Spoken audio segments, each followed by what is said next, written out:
and welcome back to our channel. I'm Catherine Chong, your fertility dietitian, dedicated to helping you navigate your fertility journey. And today we are going to discuss a heavy topics on miscarriage. And I know that this is something that we don't usually talk about or openly share with a lot of people. Many of times, women suffering from miscarriages are kept silent and dealing with the loss, the grief, and all the emotions themselves. Now, in today's episode, we are going to look at whether there is anything we can do nutritionally to help minimize the risk of miscarriage and optimize better pregnancy outcome. Now, before we get started, if you are new here, please subscribe to our channel and give this video a thumbs up if you find it helpful. Miscarriages are more common than many realize. Despite their wide prevalence, the mechanism underlying recurrent pregnancy loss or miscarriage remained incompletely understood. With more than 50% of miscarriage cases are unexplained. Although genetic factors such as chromosomal abnormalities, equality are often on top of the list, folate in particularly plays a critical role. Folate, also known as vitamin B9, is crucial for DNA synthesis and repair. It helps produce red blood cells and support neurotube development during pregnancy.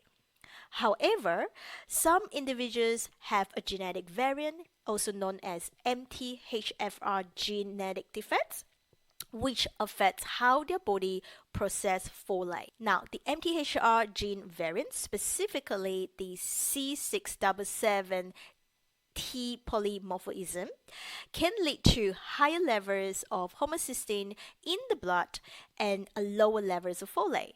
Now, increasing the risk of miscarriage and other pregnancy complications. Now, women with this gene variant may benefit from an active form of folate, often known as methylfolate. Now, before you switching your supplements, I want to remind you that it's very important that you consult your fertility dietitians for a proper assessment of your health, your blood tests, and condition to have a safe regime so you know that you are taking the right dose, but as well as it's the right type of folate supplement. Next, caffeine. Caffeine is a stimulant found in coffee, tea, soda, or even chocolate. While moderate caffeine intake is generally considered safe during pregnancy, excessive consumption has been linked to an increased risk of miscarriage. Now, several studies investigate the impact of caffeine intake during pregnancy on adverse birth outcomes. The study included data from numerous research articles and found that higher caffeine consumption was associated with an increased risk of miscarriage, stillbirth, low birth weight, and preterm birth. Now, some experts concluded that limiting caffeine intake could benefit women not just during pregnancy, but even when you are trying to conceive to avoid these adverse outcomes. I would say that the most important step right now is definitely you want to limit your caffeine intake to the recommended safe level, or you can also decide to completely avoid coffee if you want to. Now, next, the impact of BMI on pregnancy loss. A recent study reported that women with a higher body mass index, also known as BMI, had a significantly higher risk of recurrent pregnancy loss. Now, however, it's essential to understand that focusing on solely on BMI is not the key point here or solution.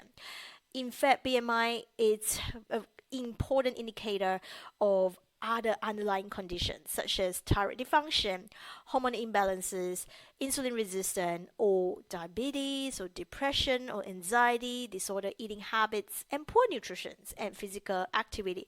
All these factors can impact your overall fertility health as well as your egg health and quality.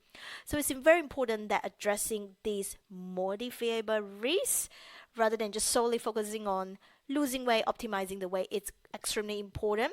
That could potentially improve the success of your subsequent pregnancy. Now, if you want to explore more on this topic further, don't forget to check out our previous episodes on what to eat after a miscarriage for proper recovery. And be sure to subscribe, like, and comment below if you have any questions for me. Until then, bye for now.